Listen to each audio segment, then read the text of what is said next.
Like we've had 2 good days of practice this week. Consistency is always the key with anything that you're doing. Again, we're preparing for a good football team, and the Steelers, well coached, very talented, and definitely have weapons all across the board. So, with that, I know you have a lot of questions, so I'll open up the floor. What was your first order of business when you found out that Nick Bosa was going to be here? Excited, number one, that he's back in the building. We all know that he makes us a better football team, not just a better defense. So business as usual in regards for his preparation, but understand that he brings a little bit more to the game plan. From an energy perspective, what has he kind of brought, even the short time he's been back? I mean, everybody's excited that he's back in the building. I mean, coaches, players, you saw the energy that we had on Monday when we came in and just magnified, when he got here. So once again, excited that he's back and looking forward to him being on the field. The Steelers this offseason made a big deal about trying to be more explosive offensively. From what you've seen from Pickett in the preseason, have you seen that that's something? I think they're living up to that, yeah, for sure. He's pushing the ball down the field quite a bit. Definitely have weapons in Pickens, and I think he is phenomenal in everything that he does for his catch radius. You throw the ball anywhere close to him, he's pulling it in. So solid run game, and they complement that with play action down the field. Did Nick do any work with the team today, or was it just individual stuff today? He was just individual, yeah. What do you think is a realistic snap count for him on Sunday? It's hard to say. I think each player is different, and I say that in a meaningful way. He's different, so it's not really trying to put a limit on what he can do. It's just trying to get a feel, and once we get into the game, and then go from there. He hasn't obviously been in training camp, hasn't kind of gone through the soreness that everybody else goes through. Is that at all a concern that you might be able to play a lot of snaps, but there might be something on the back end that he would deal with? Well, I think you always have to judge that with all your players. A guy that hasn't been here, as you stated, guys that have multiple years in the league, you're always trying to foresee things. We got a quick Thursday night game. That's things to think about, for his reps on the front end as well. So, yes, we have thought about that. Canada, how does he use he's got 3 different backs. How does he use them? How's he used them in the preseason? And what do you know about Canada? Great coach, good offensive mind. Played them last year. I thought they do a great job in everything they're doing. Harris is more in between the tackles, a power runner.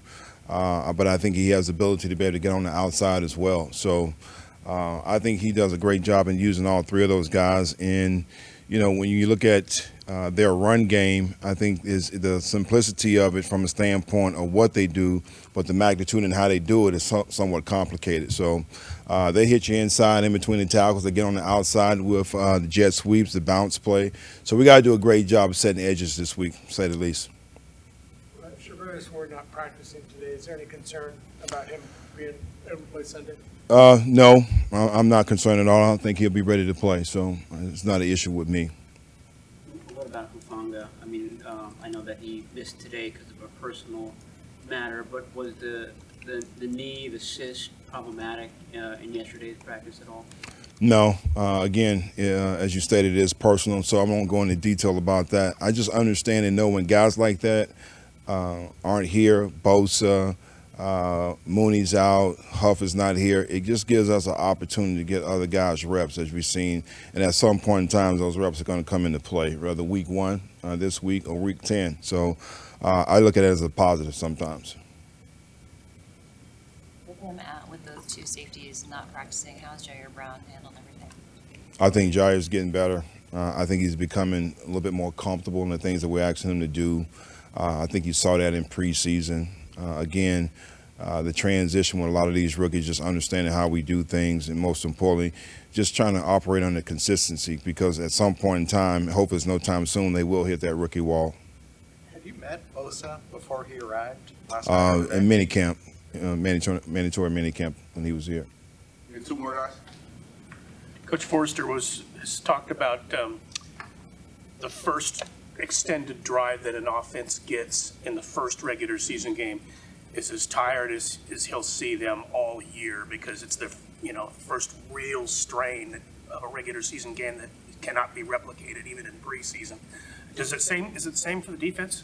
It is, and I think Kyle does a great job in how we practice and trying to orchestrate those different looks. And, there's times that we've gone, 10-play drives, 12-play drives, just trying to create that game-like similarity.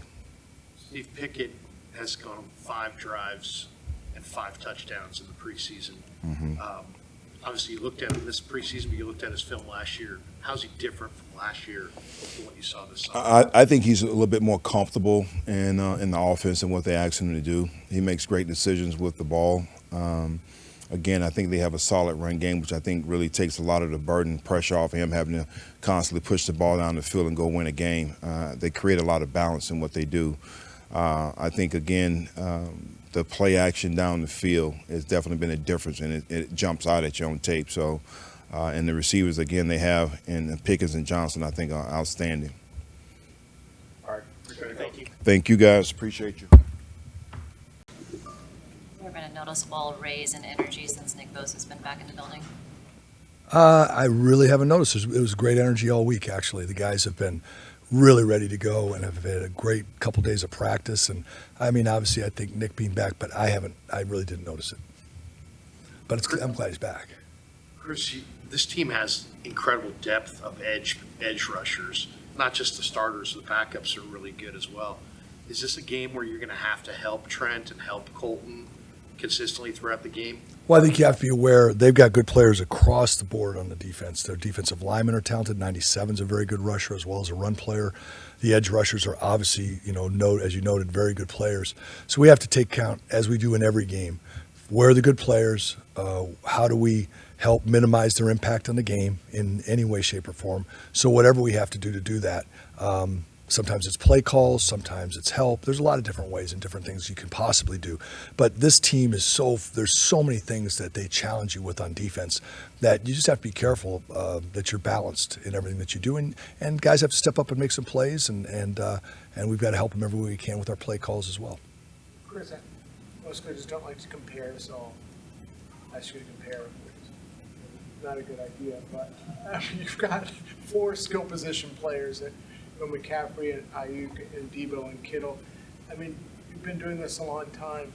Do the teams that you've been on that come to mind where they have a similar type foursome? Yeah, when I was in Indianapolis, the one thing that when I was with the Colts, Bill Polian did a great job of when you had a quarterback and Tom Moore, the coordinator there, like Peyton Manning. His philosophy was you had to make sure that he had people around him to get the ball to. At that point, we had Marvin Harrison, Reggie Wayne, and Reggie, his second year really wasn't quite what he became, but he became that with it very quickly. At the time, Brandon Stokely was one of the elite slot receivers, and then Marcus Pollard at tight end, Kenny Dilger had been at tight end, then Edgerrin James as the running back. So there were 3 or 4 really good skill position players around him that the yak, you get the ball in their hands and they're going to do something with it. Now Marvin did things down the field, and so I'm not putting our guys yet in that category, but it is you hear other coaches talk about it. You hear other people say that, our guys, when they get the ball in their hands, it's a good group. And so it's a cool group to be around, and what they do with the ball in their hands. It's fun to watch them. Maybe a dumb question, but when you have this level of talent at skill positions, then do you say, we can do more offensively, let's try this, or is it just the plays you have a greater chance of success? Well, it can be both, right? You can just say we can just run what we run, and our good players are going to make plays regardless. Or we can say, how do we put our skill players in better matchup positions? And so I think it's always a balancing act. It depends on so many things: the team you play, what the defense presents, what are you trying to do, so on and so forth. And so you obviously you take advantage of things as you see them. One comes to mind. I remember this is a great one. Where the Colts are playing the Ravens. And I was actually at the Ravens at this point afterwards, and I was talking with Rex Ryan about it. And they had a 3rd and 1, and Peyton threw a touchdown to Marvin, like a 50-yard touchdown pass to Marvin on a 3rd and 1. And when I asked Rex about it when I got there, I said, Rex, I said, what were you thinking? He went cover 0. He goes, well, they never, ever threw the ball in that situation on 3rd and 1 when you put, they put those personnel people. But Peyton saw that they were in cover 0, so he checked to a play and hit Marvin Harrison because he knew he could take advantage of something the defense gave him. So sometimes it's just that. You have skilled players and you see something that you can take advantage of and you do it that way as well. Colton McKivitz was saying yesterday that after McGlinchey had left, that he had a conversation with you and you basically told him, hey, now you prepare like a starter, carry yourself like a starter. Have you seen that in him from Yes. day one? Yep, and he still has to go through the bumps and bruises of, okay, I maybe don't have as good a game, but I'm still the starter. I don't have as good a quarter, a rep. Hey, dust yourself off. Let's go, next play, because you're the guy, and we need you to play well the next play. And that was what I wanted him to know. He was the starter. It's time to stop thinking of yourself as the guy that came up back through the practice squad and all that he's done to accomplish to where he is today. And I just wanted to have the confidence to know that he is that guy. And he has carried himself that way. And you carry yourself that way, though, basically, not because you're going to make yourself carry yourself that way, by performing. Being consistent every day, showing up every day, doing what you're supposed to do on the field, doing what you're supposed to do in the meeting room, doing what you're supposed to do in the weight room, blah, blah, blah. All the things that guys are supposed to do to be a starter, be a pro, be the right kind of guy, be on time, do everything right, be a leader, help the young guys, right? All those things that he does, he's embraced that role, but he's performed as well. So that's helped. And hopefully going into week 1, this performance, it hasn't been a real game yet. So now we get to see what we're made of. What's the confidence level like for a guy like him, though, when he knows I'm going to be one-on-one on this rep against Watt without any help? Do you see just the confidence in him ready for that? Well, I'm sure he's like any other guy would be. You get a lump in your throat. You know it's going to be a challenge. You know it's going to be a full day of work, and you know it. I've seen Trent Williams get it. I mean, and Trent didn't think he can't. I remember Trent's first game. He didn't think he was going to get that feeling. Then he met DeMarcus Ware on opening day and realized, holy crap, this is a whole different thing than what I thought. And for the whole game, he hung on, and his eyes were as big as could be, and like, I am so far out of my element right now. And that was Trent Williams, day 1. And you asked him about it, DeMarcus Ware in Washington, and Trent was like, holy crap, this is something else. So I can imagine Colton. Now, the good thing for Colton is Colton has played that Week 17 game, Von Miller. And yeah, there were some not so good plays, but there were some really good plays down the stretch as well. And he has had some meaningful reps for us over the first part of his career. So while it's going to be a challenge as a starter, and I know it's a great player on defense and we give him all props, and Colton obviously I'm sure is going to feel it. I'm going to feel it for him if he's not feeling it. And but I know he's, we prepare for things like this, and we go against really good players in practice all the time, and we talk about guys like this. And the guys spend a great deal of time studying and looking at, what is it? How do we best manage a player like this, and then how do we help them as coaches as well? The team hasn't gotten off to great starts in recent seasons. Just wondering if that's been discussed in recent weeks, and there's been any sort of diagnosis as to why that might have been. Yeah, so I don't think it's hard to put your finger on why it has been what it's been. I think I don't know. I really don't. This team, we prepared well this camp. Last year we had a young starting quarterback, right? The weather, and it was just some ups and downs early, then injuries to the positions, right? And Jimmy takes over after the injury, and he hadn't done anything in training. So there were a lot of reasons last year. Every year there's going to be an excuse. But at the end of the day, no, we haven't played well since 19 when we started 8-0 in September and early in the season. And I don't know why that is. I mean, you could look to the last time we played Pittsburgh, I think we had 5 turnovers. And we still found a way to win that game at the end when they fumbled back to us at the end of the game, and we end up kicking the game winner. I mean, we could have lost some games in that stretch. I don't. It has obviously been discussed. You don't want to come out of the gate slow. You love coming out and building that cushion early in the season. Heck, all we're trying to do is win one game, just like we did last year, just like we did the year before.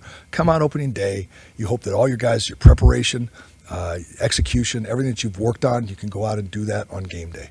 And that's all we're hoping to do is start the season off right with one. Just try to get one against a really, really good opponent in a really tough atmosphere. How has Elijah Mitchell looked since coming back from that groin strain? And do you find it difficult to get all your running backs touches right now, especially after having good camps with Jordan Mason and Ty Davis Price? Yeah, I mean, every time Elijah shows up, it's great.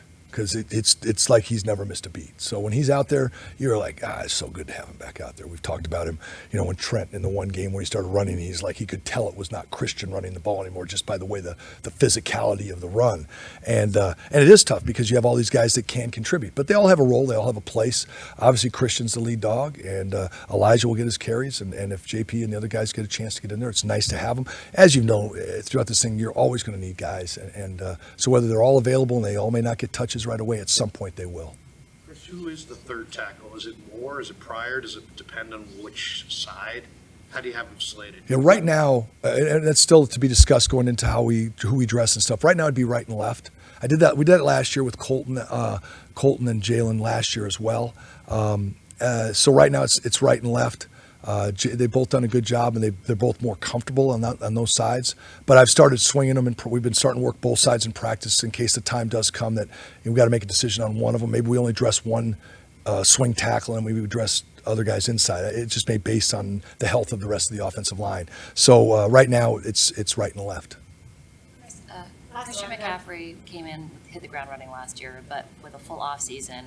Do you see a lot of difference in how he's approaching the game now, more confidence in the system? Oh, he's awesome. I mean, he came here last year in midseason, and obviously the shock of getting traded, a whole different system. He shows up here, we start handing him the football right away, and he just hadn't been in the system. And we talked about it last year, how he talks about how much we coached him. He never, as a runner, runners don't get coached like they get coached in this offense.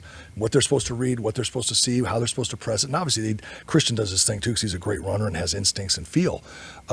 Now he understands all those things. He understands the plays. We went through a whole offseason of him understanding what we're trying to accomplish with this play. When we toss him the ball in this way, when we hand him the ball, how he's to set up the blocks, what we're thinking up front. He didn't know those things. And other places he'd been hadn't really talked much about it, as from my understanding. I'm not saying they did or didn't. That's what he told me. So him being able to understand, how things happen, and as you've seen, sometimes with some of the plays that Kyle's designed through the years, there's some decent size holes. They just kind of show up, and it's by design. Well, when you're a runner that hasn't seen that, it's like, you mean you don't want me to run there right now? No, you got to wait. And then you can run there because there's other things that have to happen in the play. And little things like that happen to him throughout. And this year it's not like that, man. He's so on it and still learning and still wanting to be better. He is just so hard on himself in a positive way that he's always wanting to make sure he gets it exactly right. And that trickles down now to all the rest of the backs, and he's just a great guy to have on the team. And he has made huge strides, as much as a guy as talented as Christian can make. He's made huge strides this year. Thanks, Coach. Locker room Thank you. moment.